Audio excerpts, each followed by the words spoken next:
झारखंड में ईडी ने बड़े पैमाने पर नकदी बरामद की है। ग्रामीण विकास मंत्री आलमगीर आलम के निजी सचिव संजीव लाल के नौकर के घर से ईडी ने ये भारी कैश बरामद किया है। तस्वीरें देखिए आप, 4 अलग अलग तस्वीरें हम लेकर आए हैं आप तक। कैश की गिनती अब जारी है। प्रवर्तन निदेशालय रांची में कई ठिकानों पर छापेमारी कर रहा है। जानकारी के मुताबिक वीरेंद्र राम मामले में झारखंड के ग्रामीण विकास मंत्री आलमगीर आलम के पीएस संजीव लाल के घरेलू सहायक से भारी मात्रा में नकदी बरामद की गई है। आप इन तस्वीरों को देखिए, इतना भारी मात्रा में कैश यहां मिला है कि इसे गिनने के लिए कई नोटों की कई मशीनों को मंगाया गया है। झारखंड में मिले कौशलोक की तस्वीरें आपको हम लगातार दिखा रहे हैं। 500 रुपए के नोटों के बंडल आप देख रहे होंगे तस्वीरों में। एक नहीं, दो नहीं, 10 से 20 नहीं, यहां हजारों नोटों की गड्डियां और सैकड़ों नोटों के बंडल ईडी के छापे में सामने आए हैं। ईडी ने मनी लॉन्ड्रिंग मामले में फरवरी 2023 में झारखंड ग्रामीण विकास विभाग के मुख्य अभियंता वीरेंद्र के राम को गिरफ्तार किया था। इसी मामले में जांच अब लगातार जारी है और अब मंत्री के पर्सनल सेक्रेटरी के सहायक के घर से नोटों का पहाड़ मिलना अपने आप में हैरान कर देने वाला मामला है। एक नौकर के घर से इतनी भारी मात्रा में कैश मिलना मतलब दाल में कुछ काला तो है। यह दिखाता है कि कैसे करप्शन पर ईडी की टीम ने बड़ा एक्शन लिया और बड़ी कामयाबी अब ईडी के हाथ लगती नजर आ रही है। देखिए, झारखंड में ईडी की कार्रवाई को लेकर पीएम नरेंद्र मोदी का बयान भी आया है। उन्होंने क्या कुछ कहा है आपको सुनाते हैं। मैं रुपया एक भेजूंगा, एक पाई भी किसको खाने नहीं दूंगा, और जो खाएगा वो जेल जाकर के खाना खाएगा। आपने देखा होगा, अभी घर जाओगे तो टीवी पे देखना, आज यहां पड़ोस में झारखंड में नोटों के पहाड़ मिल रहे हैं। नोटों के पहाड़, लोगों का चोरी हुकिया माल पकड़ रहा है मोदी वहां। तीसरे चरण का मतदान कल होना है और उसको लेकर एक बड़ी खबर मिल रही है। तीसरे चरण के मतदान को लेकर बीजेपी हुई अलर्ट। भोपाल हेडक्वार्टर से होगी 9 सीटों पर मतदान की निगरानी। बूथ प्रभारी पन्ना प्रभारियों को एक्टिव रहने के दिए हैं निर्देश। मतदान प्रतिशत बढ़ाने के लिए ये निर्देश जारी किए गए हैं और पार्षद, वार्ड कार्यकर्ता और स्थानीय विधायकों को ज्यादा से ज्यादा वोटिंग कराने का टारगेट दिया है। बीजेपी के दिग्गज नेता रहेंगे मुख्यालय में मौजूद और पूरी निगरानी रखेंगे। बता दें कि सुबह 7 बजे से लेकर शाम तक 9 सीटों पर मतदान प्रतिशत को लेकर अलर्ट रहेगा भाजपा संगठन। तो ये बड़ी खबर मिल रही है बीजेपी के खेमे से। देखिए, कल तीसरे चरण का मतदान होना है जिसमें मध्य प्रदेश की 9 सीटें शामिल है और अब तीसरे चरण के मतदान से पहले प्रशासन, सरकार अलर्ट हो गई है। तीसरे चरण के मतदान को लेकर बीजेपी हुई अलर्ट। भोपाल हेडक्वार्टर से होगी 9 सीटों पर मतदान की निगरानी। वजह बताई जा रही है कि जो दो चरण हुए हैं उस पर मतदान प्रतिशत लगातार कम हुआ है और अब इसी को लेकर अलर्ट हो गई है भारतीय जनता पार्टी। और अब इस खबर पर अधिक जानकारी के साथ जुड़ गए हैं हमारे ब्यूरो चीफ श्याम सिंह तोमर। श्याम, बड़ी जानकारी ये मिल रही है कि तीसरे चरण के मतदान से पहले बीजेपी के खेमे से ये बड़ी जानकारी निकलकर सामने आ रही है। भोपाल हेडक्वार्टर से होगी 9 सीटों पर मतदान की निगरानी। ये कदम किस चीज को ध्यान में रखते हुए उठाया बीजेपी ने? देखिए, अभी कुछ देर पहले ही अंजलि हमारी वीडी शर्मा जी से बात हो रही थी, प्रदेश अध्यक्ष भाजपा के। उन्होंने बताया कि लगातार हम मॉनिटरिंग करते हैं, हमने एक सिस्टम डेवलप किया है और ये मॉनिटरिंग इसलिए भी महत्वपूर्ण हो जाती है कि ये हमने जो तय किया है, तीसरे चरण के लिए जो तैयारियां की थी, वैसा कुछ हो पा रहा है या नहीं हो पा रहा है, ये उन्होंने कहा। और वो आशान्वित हैं। उनका ये कहना है कि इस बार मतदान का प्रतिशत बढ़ना ही है और मॉडरेट हमारे जो है कहीं ना कहीं वॉर रूम से हम मॉनिटरिंग करेंगे। जी अच्छा श्याम जी, वोटिंग प्रतिशत गिरा है 2 चरणों में, देखा हमने। तीसरे चरण की सीटों में ग्वालियर अंचल, मुरैना की वो सीटें हैं जहां बीजेपी को कड़ी टक्कर मिलती दिख रही है। कहीं इसीलिए तो नहीं ये सक्रियता दिखाई जा रही है भारतीय जनता पार्टी की तरफ से? देखिए, स्वाभाविक है, जहां कांटे की टक्कर होगी, जहां कांग्रेस के या बसपा के मजबूत उम्मीदवार होंगे या त्रिकोणीय स्थिति होगी, वहां मॉनिटरिंग करनी होगी। ताकि उन गलतियों को मतदान वाले दिन भी उन गलतियों को करने से बचा जाए, मतदाताओं को ज़्यादा से ज़्यादा पहुंचाया जाए। ये रणनीति है भाजपा की। जी बिल्कुल, बहुत बहुत शुक्रिया श्याम जी तमाम जानकारी के लिए। तो देखिए, भारतीय जनता पार्टी तो पूरी तरीके से तैयार है तीसरे चरण की सीटों से। पहले बढ़ते हैं अगली खबर की ओर। अगली बड़ी खबर मिल रही है कि प्रेस कॉन्फ्रेंस कर राधिका खेड़ा ने किया बड़ा खुलासा। कहा, मुझे 3 आदमियों ने कमरे में बंद करके गालियां दी। साथ ही साथ राधिका खेड़ा ने कांग्रेस पार्टी को जमकर घेरते हुए ये आरोप भी लगाया कि मैं चीखती रही, चिल्लाती रही, मुझे अपमानित किया जा रहा था वहां। और उसके साथ साथ उन्होंने कहा कि मुझे रामलला के दर्शन करने की सजा मिली है। लड़की हूं, लड़ रही हूं, ये नारा नहीं है, सच में मैं लड़ रही हूं, ये कहा राधिका खेड़ा ने। प्रेस कॉन्फ्रेंस की थी आज दिल्ली से। और उसी के साथ साथ उन्होंने राहुल गांधी, प्रियंका गांधी, सचिन पायलट, भूपेश बघेल, जयराम रमेश, सबको जमकर हमला बोला है। राहुल, प्रियंका, सचिन पायलट, भूपेश बघेल, जयराम रमेश सबसे शिकायत की, लेकिन किसी ने भी मेरी इस शिकायत को सीरियसली नहीं लिया। भूपेश बघेल ने कहा कि तुम छत्तीसगढ़ छोड़ दो। और ये बात तब कही राधिका खेड़ा ने जब वो भूपेश बघेल को शिकायत करते हुए कह रही थी कि मैं राजनीति छोड़ना चाहती हूं। तो उसके जवाब में भूपेश बघेल ने कहा कि तुम छत्तीसगढ़ ही छोड़ दो। मैं सुशील आनंद शुक्ला जी से बात करने गई तो उन्होंने मुझसे बदतमीजी करनी शुरू करी। लगातार गंदी गंदी चीज़ें बोलने लग गए और चिल्लाने लग गए। तब मैं चिल्लाई, बहुत चिल्लाई। वहाँ पे बाहर लोग बैठे हुए थे और मैंने चिल्ला के ये भी कहा कि जाके नीचे से प्रदेश के महामंत्री को बुला के लाइए और लोगों को बुला के लाइए, लेकिन कोई नहीं हिला।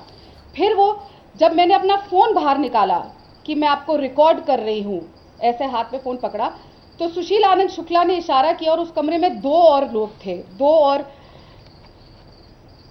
प्रवक्ता थे, जिन्होंने उनके ऐसा इशारा करने पे दरवाज़ा अंदर से बंद कर लिया। कुंडी बंद कर ली गई। 1 मिनट तक कमरा अंदर से बंद रहा और मुझे गंदी गंदी गालियां दी गई। तीनों उठ के मेरी तरफ आए। मैं अभी भी जब उस घटना के बारे में सोचती हूँ तो मेरे रोंगटे खड़े हो जाते हैं।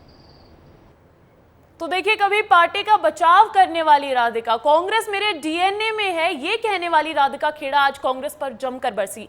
राधिका खेड़ा ने प्रेस कॉन्फ्रेंस कर कांग्रेस पर आरोपों की छड़ी लगा दी। हमसे खास बातचीत में राधिका खेड़ा ने उनका मामला उठाने के लिए विस्तार न्यूज को धन्यवाद भी कहा है। सुनवाते हैं आपको।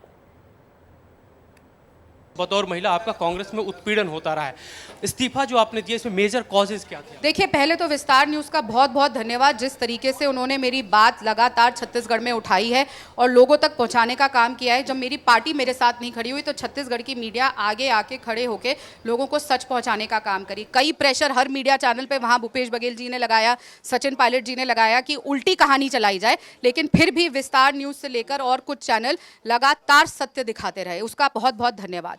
रही बात, मैंने अपने इस्तीफे में साफ तौर से लिख दिया है कि किस तरीके से मेरे को जब मैं राम मंदिर गई हूँ उससे लगा टारगेट किया गया और फिर एक षड्यंत्र रचा गया जो मैं समझ नहीं पा रही थी कि एक षड्यंत्र के तहत, वरना एक बताइए कि 3 आदमी, आप भी वहाँ पे 3 आदमी एक लड़की को कमरे में बंद कर देते हैं, उसके साथ न्याय नहीं होता, कोई बातचीत, कोई कार्रवाई नहीं होती, तो ये षड्यंत्र नहीं था तो और क्या है? सिर्फ इस बात की घृणा कि मैं रामलला के दर्शन करके आई और मैं हिंदू धर्म की उपासक हूँ, मैं सनातनी हूँ, इतनी घृणा होगी कि एक लड़की को कमरे में बंद करके उसके साथ क्या बदसलूकी करने की कोशिश करी जाएंगे, वो मैं आपके।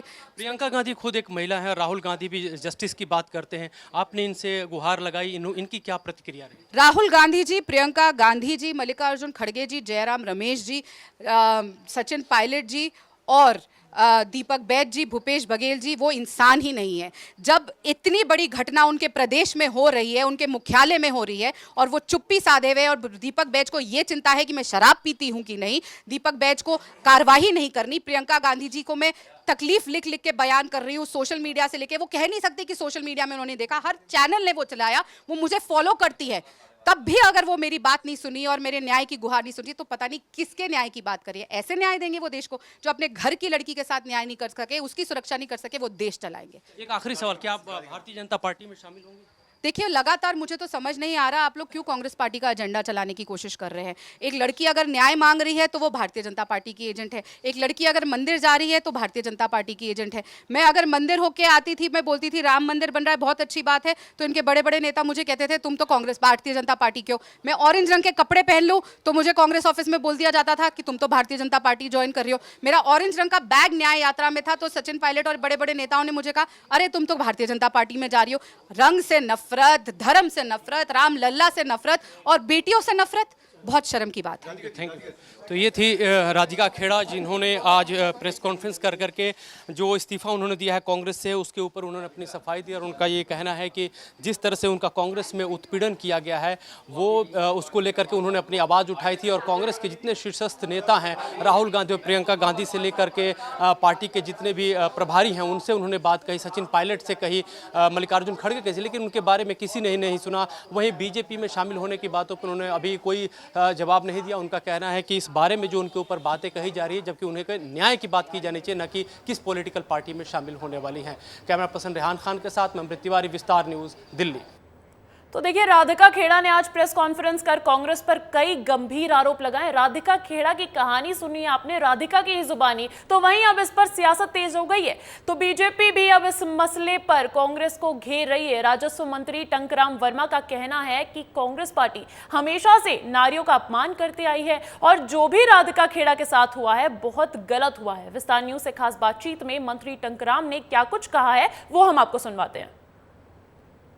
राधिका खेड़ा ने कांग्रेस पार्टी के ऊपर कई गंभीर आरोप लगाए हैं। हमारे साथ बातचीत करने के लिए मंत्री टंकराम वर्मा जी हैं। सर, प्रेस वार्ता करने के बाद राधिका खेड़ा ने कई गंभीर आरोप कांग्रेस पार्टी पर लगाए, कैसे देख रहे हैं आप? देखिए, मातृशक्ति का अपमान करना, दुर्व्यवहार करना कांग्रेस पार्टी के संस्कृति में रचा बसा है। चाहे किसी भी पार्टी का हो, मातृशक्ति का सम्मान हमेशा करना चाहिए और उनके साथ जो दुर्व्यवहार किया, अपमानजनक उनके साथ हरकत किए, इसकी घोर निंदा होना चाहिए। ये उन्होंने पार्टी के बहुत सारे नेताओं को फ़ोन लगाया। उनका कहना था कि कोई नेता सुनता नहीं है। भूपेश बघेल जी को फ़ोन लगाया तो वो कहती छत्तीसगढ़ छोड़ दो। देखिए, उनकी पार्टी की अंदरूनी मामला है, उनके पार्टी के बारे में हम कुछ नहीं बोल सकते, पर इतना है कि नारी का सम्मान होना चाहिए। कांग्रेस पार्टी को प्रभु श्री राम से कुछ दिक्कत है क्या? जब हम देखते हैं उनके कई प्रवक्ता हैं जो कहते हुए नजर आ रहे हैं, चाहे गौरव वल्लभ की बात की जाए, राधिका खेड़ा की बात की जाए। देखिए, राम को तो वो लोग काल्पनिक बताते हैं। जब अयोध्या के राम मंदिर का विषय आया तो कोर्ट में भी उन्होंने काल्पनिक बताया। कल मतदान भी है, कांग्रेस पार्टी ने जिस तरीके से राधिका खेड़ा कह रही महिला को अपमान है, तो क्या लग रहा है? नहीं, राधिका खेड़ा का अपमान किए हैं। हमारे कौशल्या की धरती है और हम लोग धर्म में जीने वाले लोग हैं, नारी का सम्मान करने वाले हैं। उनके साथ जो कुछ भी हुआ गलत हुआ। तो आपने सुना, मंत्री टंकराम वर्मा है, वो कह रहे हैं कि उनके साथ जो भी हुआ है बहुत गलत हुआ है। कांग्रेस पार्टी के नेताओं को ऐसा नहीं करना चाहिए था। कैमरा पर्सन किशोर के साथ खोमन साहू, विस्तार न्यूज़, रायपुर। तो देखिए, राधिका खेड़ा का जो बखेड़ा है वो पहले ही सुर्खियां पकड़ रहा था और अब जब प्रेस कॉन्फ्रेंस कर तमाम खुलासे किए हैं राधिका खेड़ा ने, तो इस पर सियासत और तेज हो गई है। बढ़ते हैं अगली खबर की ओर। जम्मू कश्मीर के पुंछ में शनिवार को आतंकी हमले में शहीद हुए एयरफोर्स के जवान विक्की पहाड़े का पार्थिव शरीर आज विशेष विमान के जरिए नागपुर एयरपोर्ट से छिंदवाड़ा पहुंचा, जहां शहीद जवान को उनके गृहग्राम नोनिया करबल में गार्ड ऑफ ऑनर के साथ श्रद्धांजलि दी जाएगी। शहीद विक्की पहाड़े को श्रद्धांजलि देने के लिए मुख्यमंत्री डॉक्टर मोहन यादव भी छिंदवाड़ा पहुंच चुके हैं। तो देखिए, ये हमला शनिवार को एयरफोर्स के काफिले पर आतंकियों ने किया, जिसमें मध्य प्रदेश का सपूत शहीद हो गया और अब आज उनका पार्थिव शरीर उनके गृह में पहुंचेगा, छिंदवाड़ा पहुंचेगा और अब उनको गार्ड ऑफ ऑनर के साथ वहां पहुंच गया है और गार्ड ऑफ ऑनर के साथ अब उन्हें श्रद्धांजलि दी जाएगी। साथ ही साथ उनको श्रद्धांजलि देने के लिए खुद मुख्यमंत्री डॉक्टर मोहन यादव भी छिंदवाड़ा पहुंचे। ये दो तस्वीरें आप देखिए, जहां सीएम ने वहां पहुंचकर शहीद के परिजनों से मुलाकात भी की है। ये दो तस्वीरें छिंदवाड़ा में छिंदवाड़ा का बेटा शहीद हो गया और आज शहादत को सलाम। देखिए, छिंदवाड़ा के शहीद जवान विक्की पहाड़े के परिजनों को भी 1 करोड़ की सहायता राशि प्रदान की जाएगी, जिसे लेकर मध्य प्रदेश सरकार स्वीकृति के लिए चुनाव आयोग को प्रस्ताव भेजेगा। दरअसल लोकसभा चुनाव के चलते आर्थिक सहायता देने के लिए निर्वाचन आयोग की अनुमति लेना जरूरी हो जाता है, आचार संहिता लग जाती है। ऐसे में सरकार कुछ अपने से कर नहीं पाती है, लेकिन उसकी परमिशन के लिए, अनुमति लेने के लिए निर्वाचन आयोग को ये भेजा है।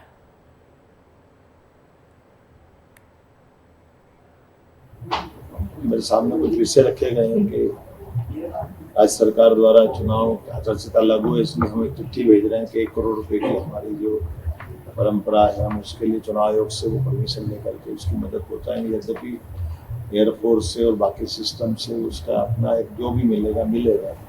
सर्विस एयरफोर्स भी देने को तैयार है, अगर वो नहीं दे पाती तो हम अपनी तरफ से सर्विस दे सकते हैं। पुत्र के भविष्य की दृष्टि से चूंकि बहुत छोटा बालक है, हम सब मिलकर एक तरह से हमारा ही बालक है, शासन चिंता करेगा। उनके नाम पर स्मृति द्वार, प्रतिमा या वार्ड का नाम जो भी चाहेंगे, मैंने कलेक्टर से कहा कि वो जो भी होगा यहाँ के लोगों से चर्चा करके उसका रास्ता निकाले। देखिए, शहडोल से एएसआई हत्याकांड से जुड़ी बड़ी अपडेट मिल रही है। शहडोल से एएसआई हत्याकांड में पुलिस का एक्शन। हत्याकांड में फरार ट्रैक्टर मालिक सुरेंद्र सिंह को गिरफ्तार कर लिया गया। अब तक 3 आरोपी हो चुके हैं इस पूरे मामले में गिरफ्तार। आरोपी रेत माफिया सुरेंद्र सिंह और उसके बेटे पर जिला बदर की कार्रवाई की गई है। ब्योहारी टीआई मुन्ना लाल रहंगडाले को भी किया गया लाइन हाजिर। ड्यूटी पर लापरवाही बरतने के कारण टीआई पर भी की गई है कार्रवाई। तो ये बड़ी अपडेट मिल रही है शहडोल से एएसआई हत्याकांड से जुड़ी हुई। शहडोल से एएसआई हत्याकांड में पुलिस एक्शन मोड में लगातार नजर आ रही है। आरोपी फरार था और अब उस फरार आरोपी ट्रैक्टर मालिक सुरेंद्र सिंह को गिरफ्तार कर लिया है पुलिस ने और अब तक 3 आरोपी इस पूरे मामले में गिरफ्तार हो चुके हैं। अब इस खबर पर अधिक जानकारी के साथ फोन कॉल पर जुड़ गए हैं मेरे सहयोगी अजय नामदेव। अजय, शहडोल मामले में फरार आरोपी को गिरफ्तार कर लिया है, वो थोड़ी देर में हमारे साथ जुड़ेंगे, लेकिन इसी बीच ये अपडेट मिल रही है कि अब जो आरोपी फरार था, जो ट्रैक्टर ड्राइवर फरार था, उसको पुलिस ने धर दबोचा है। तो ये बड़ी अपडेट मिल रही है एएसआई हत्याकांड से जुड़ी हुई। और अब शहडोल जिले के ब्योहारी में शहीद हुए एएसआई महेंद्र बागरी के परिजनों को 1 करोड़ की सहायता राशि दी जाएगी। देखिए, साथ ही छिंदवाड़ा के शहीद जवान विक्की पहाड़े के उनको भी सहायता दी जाएगी। और अब इस खबर पर अधिक जानकारी के साथ फोन कॉल पर जुड़ गए हैं मेरे सहयोगी अजय नामदेव। अजय, शहडोल मामले में फरार आरोपी को गिरफ्तार कर लिया है पुलिस ने, क्या अपडेट्स है उस पर? एएसआई हत्याकांड मामले में पुलिस का बड़ा एक्शन सामने आया है। इस मामले में एएसआई हत्याकांड वाले मामले में जो फरार तीसरा आरोपी था सुरेंद्र सिंह, उसको पुलिस ने गिरफ्तार कर लिया। वहीं 2 जो मुख्य आरोपी थे उनको पुलिस 1 दिन पहले ही गिरफ्तार कर ली थी। आपको बता दूं कि एएसआई महेंद्र बागरी, ब्योहारी थाने में पदस्थ एएसआई महेंद्र बागरी रेत के खिलाफ कार्रवाई करने गए थे। इस दौरान जो है रेत माफिया उसको कुचल दिए थे उनको, जिससे उनकी मौत हो गई थी। इस मामले में पुलिस ने 3 लोगों के खिलाफ मामला दर्ज किया था, 2 को गिरफ्तार कर लिया था। वहीं इसका मुख्य मास्टरमाइंड जो है सुरेंद्र फरार था, जिसे पुलिस ने गिरफ्तार कर लिया है और अभी कार्रवाई चल रही है। मैं आपको बता दूं कि एक और अपडेट दे दूं कि इस पूरे मामले में उस थाने में पदस्थ टीआई जो हैं एमएल रंगडाले, उनके खिलाफ भी शहडोल एसपी कुमार प्रतीक ने कार्रवाई की है, लाइन हाजिर कर दिया है। इस मामले में लापरवाही बरतने पर टीआई ब्योहारी को लाइन हाजिर कर दिया है। ठीक है अजय, बहुत बहुत शुक्रिया तमाम अपडेट्स के लिए। बढ़ते हैं अगली खबर की ओर। जबलपुर से भी बड़ी अपडेट मिल रही है। जबलपुर के टिनेटा गांव में बड़ा हादसा हुआ है। ट्रैक्टर पलटने से 5 बच्चों की मौत हो गई है, 2 लोग घायल हो गए हैं। तेज गति से ट्रैक्टर चलाने की वजह से हुआ हादसा, ऐसा बताया जा रहा है। प्रशासन ने किया है मृतकों के परिजनों को 50,000 रुपए देने का ऐलान। घायलों की भी 10-10 हजार रुपए की मदद होगी, ऐसा प्रशासन की तरफ से मदद निकलकर सामने आ रही है। और अब इस खबर पर अधिक जानकारी के साथ फोन कॉल पर जुड़ गए हैं दुर्गेश साहू, मेरे सहयोगी। दुर्गेश, ये बड़ा हादसा, क्या अपडेट्स है इस पर?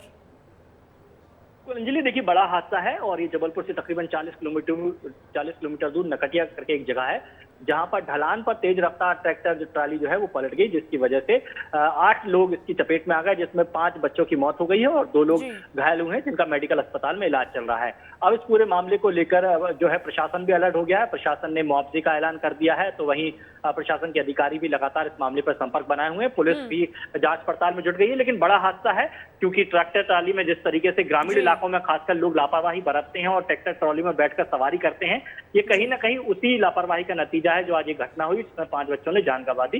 फिलहाल बड़ी दुख की बात है, लेकिन पूरे मामले बहुत बहुत शुक्रिया तमाम अपडेट्स के लिए। देखिए, लोकसभा चुनाव को लेकर तीसरे चरण में मतदान के लिए अब सिर्फ कुछ घंटों का ही समय बाकी है। मध्य प्रदेश की 9 सीटें और छत्तीसगढ़ की 7 सीटों को लेकर मतदान की तैयारी पूरी हो चुकी है। वोटिंग शांतिपूर्वक हो, इसे लेकर सुरक्षा बलों को मतदान केंद्रों पर रवाना किया गया है। साथ ही पोलिंग पार्टी को भी मतदान केंद्रों के लिए भेज दिया गया है। आज पोलिंग पार्टी को ईवीएम और दूसरी जरूरी चीजों की अच्छी तरह से जांच कर और ट्रेनिंग देने के बाद पोलिंग बूथों की तरफ रवाना किया जाएगा। मध्य प्रदेश की 9 सीटों के लिए कुल 127 उम्मीदवार मैदान में हैं। 20,456 पोलिंग बूथ पर मध्य प्रदेश में मतदान की प्रक्रिया पूरी कराई जाएगी। और उधर अगर छत्तीसगढ़ की मैं बात करूं तो 7 सीटों पर मतदान होना है। 7 सीटों के लिए 168 उम्मीदवार मैदान में हैं। कुल 15,701 मतदान केंद्र है छत्तीसगढ़ की 7 सीटों के लिए और 7,888 मतदान केंद्रों में वेबकास्टिंग कराई भी जाएगी। और देखिए, छत्तीसगढ़ में कुल 1,39,01,285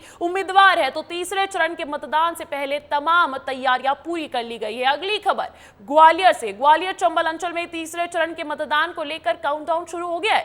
लोकसभा क्षेत्र में शामिल जिले के सभी 6 विधानसभा क्षेत्रों में 1,680 मतदान केंद्रों में मतदान कराने के लिए तैनात किए गए मतदान दल रवाना हो गए हैं, जिसे लेकर ग्वालियर कलेक्टर रुचिका सिंह चौहान ने विस्तार न्यूज से खास बातचीत की है। सुनवाते हैं आपको।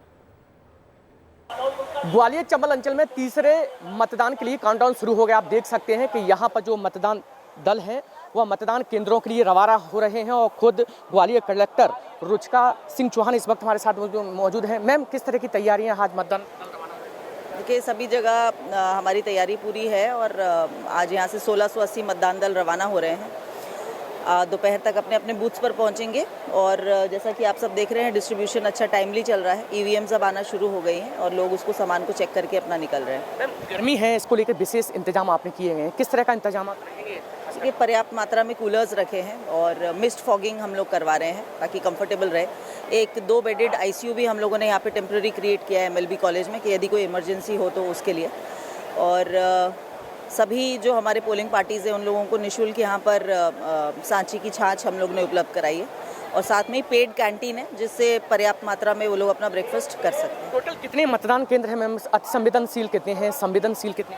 1680 मतदान केंद्र हैं और लगभग 470 हमारे क्रिटिकल मतदान केंद्र। ये संख्या जो है वो डायनामिक रहती है, यानी वो आज भी चेंज हो सकती है, तो इसीलिए मैं आपको एक एवरेज संख्या बता दूँ। तो बिल्कुल, ये कलेक्टर रुचिका सिंह चौहान है, उनका साफ तौर पर यही कहना है कि जिस तरीके से जो तैयारियां हैं वो पूरी कर ली गई हैं। आप देख सकते हैं कि यहाँ से जो एमएलबी कॉलेज का ग्राउंड है, यहाँ से जो मतदान दल हैं रवाना हो रहे हैं। खास तौर पर आप देख सकते हैं कि जिस तरीके से गर्मी का माहौल है और ऐसे में हर जगह जो वाटर फैन है वो लगाए गए हैं ताकि जो मतदान कर्मी हैं उनको कोई परेशानी न हो। यही कारण है कि जो मतदान दल है धीरे धीरे अपने मतदान केंद्र के लिए रवाना हो रहे हैं। कैमरामैन संजय चंदेल के साथ अनिल गौर, विस्तार।